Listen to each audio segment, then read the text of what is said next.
I'm just sitting outside and I'm thinking back to the day like when I was on live and that dog came out of nowhere. And I said like that dog took me to a place I didn't want to go. Like I know I don't share too much, but that dog like brought up old childhood traumas that I just lifted up the rug and then just swept it underneath, put the rug back down and just patted it nice and flat, right? And so like when I was like 9 years old, and when I tell you guys I grew up crazy, like in a crazy just I'm just surprised I'm sane. And I thank God for my sanity, right? I thank God because I just think about my life, how it could have went so many different ways. And even though I might have went like this in life, I've never stepped away from my core value or my core principles, right?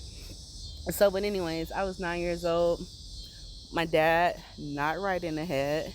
I knew this since as early as 5. That's when I started picking on like there's something wrong with him. Like he ain't right, right? But you couldn't say nothing. You'll get a whooping. La la la la la. And I always got whoopings for telling the truth. I didn't know like it was a time and a place. Like you just being honest, growing up in church, and you're supposed to tell the truth, and then you tell an adult a truth, they get mad and whoop your ass. And like I just stopped talking like at a certain point. But anyways, I was 9 years old. My dad, for some reason, he had these Rottweiler dogs. It was like two or three of them. I think it was two.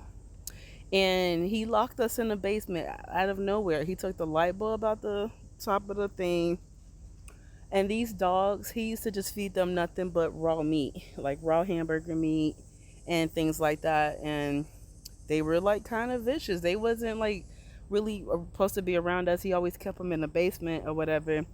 But one day my mom went to work and my dad just had it in his head like, oh, I'm going to make my kids fight these dogs. These vicious ass dogs that eat nothing but red meat, like raw blood meat. And he pushed us in the basement, all four of us. And I'm telling you, I was 9, so my sister was 10, my brother was 8, and then the one after him was 7, because we're all a year apart.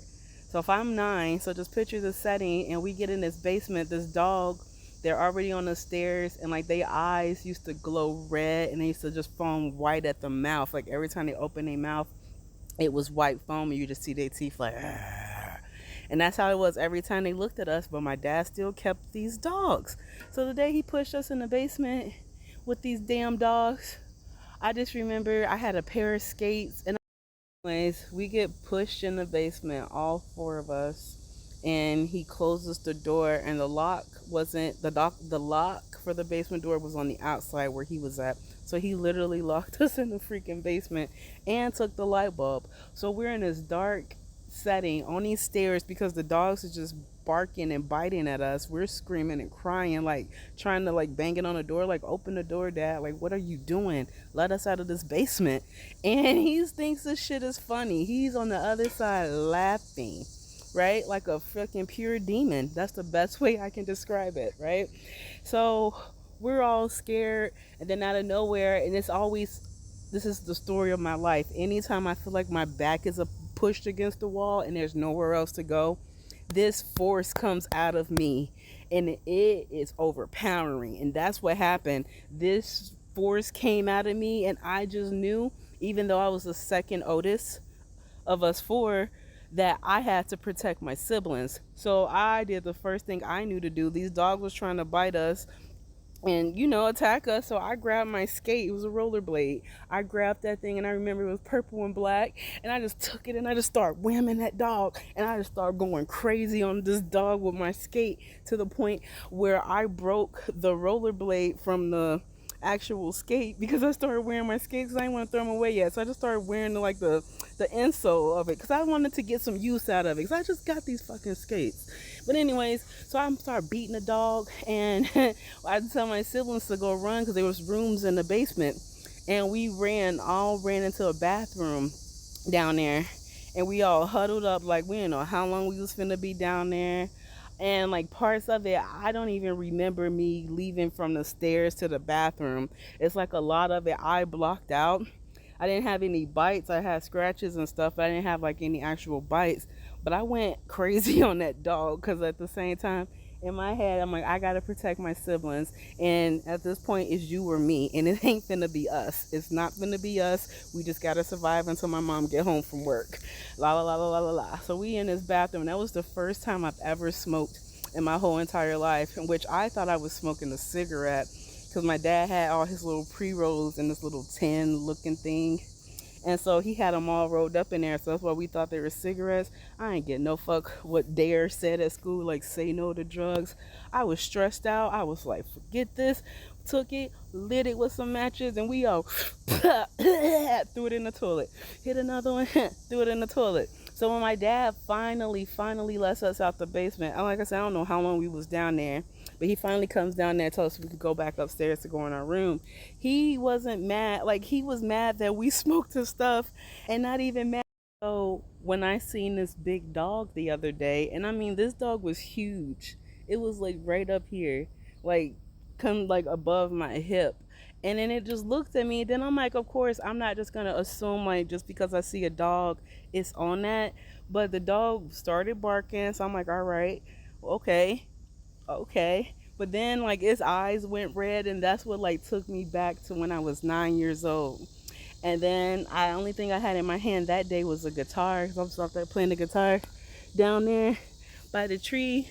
And then I turned around and this, and then all I could think was like, this dog is not finna attack me, and I don't care what I have to do or who dog it belongs to. And as mad as I was, if I had to put my hand on that dog, the owners would have got it next. And that's why I try not to get mad, because once it's gone, it takes a lot for me to come back down. And then I just get mad because I be minding my own business at the end of the day. So when that dog came up, and then like even after it ran up on me like that day, like 2 days later, this person's over here like across the street. They're outside fixing their car. They're laying on the ground, and the dog just ran up and bit them. Literally bit the dude and then took off running. And I'm like, what if that was me? 'Cause he had his back turned. He was doing that. But like, I thank God at the same time for intuition and discernment, because I can just feel certain things like, oh my God, like look at these clouds right here. Look at that. Oh my God. But like I could just feel certain things, like when an airplane's gonna come, or when a car is about to come down the street. I know before it even like comes down the street, because something in the air, it just changes. It's like this is the air, and then it's like a little slit, like an opening, like a to like say like something's coming through. I don't know how to explain it, but it makes perfect sense to me. And then now every day I come outside, and I'm like, was that like a test for me, like to just, go back and heal from this trauma? But I'm like, how would I even begin to? Like, how? And I'm like, there's just so much that happened in my childhood that I don't even talk about. I would have to write a book, produce like 20,000 movies just to tell one story about how fucked up my family is, or the crazy stuff that I've been went through. But that dog, it really like triggered a wound in me. And I'm like, I'm just gonna take this lesson as it is. But those clouds are beautiful. But I just wanted to share that. I don't know what made me want to share that, so I'm